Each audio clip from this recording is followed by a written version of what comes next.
Hi, this is Josh to the Fun Times Guide, and I want to talk a bit about looking for rare coins in pocket change. A lot of folks, myself included, love finding old and valuable coins in pocket change, in our pockets and purses and change jars and piggy banks and under the couch cushions and all those places. And actually, a lot of folks do make some very good finds that way. A lot of times we don't know what we have in our change jars until we dump them out and see what's in there. And as you can see here, I've got a pile of all kinds of coins, really. I've got quarters and nickels and dimes and 1 cent coins and pennies. I've got some golden dollars, dollar coins that are only worth face value if worn. Some half dollars also, which again, if they're made after 1970 and are worn, are worth only face value, despite the fact you don't find them every day in circulation anymore. They're not really worth anything over face value if they're worn and made after 1970. But you can find some neat coins, as we've got here some old pre-1965 silver dimes, which are worth multiples of their face value. You've got here a Winged Liberty head or Mercury dime, and some silver Roosevelt dimes right here, which made before 1965 contain a 90% silver composition.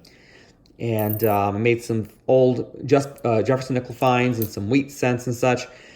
But a lot of folks want to know, what are the really, really rare coins? I mean, these are worth, the dimes are worth maybe a couple bucks a pop right now.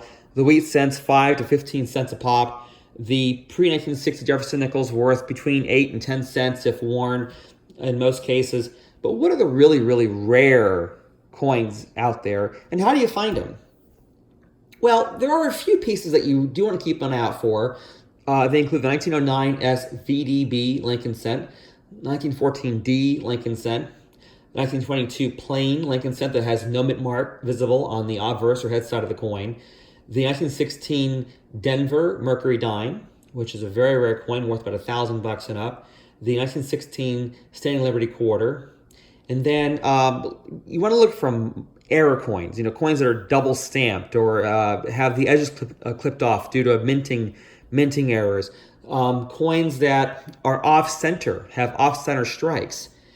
You can find these coins looking through rolls of coins, as I've done in the past, looking through estate sales where people are selling coin collections. And one thing I love to do is use a metal detector looking for coins. Now, you've got to be careful where you use that detector, because you can't just walk in any property and scan the ground. You've got to make sure you have permission to use a metal detector wherever you're looking that's not on your own private property. But there are finds that you can make looking for coins with metal detectors. One couple in California found a hoard of gold coins on their own property, in part through the use of metal detecting. So there's definitely some great rare coins out there to be found. You just have to know how to find them and what to look for.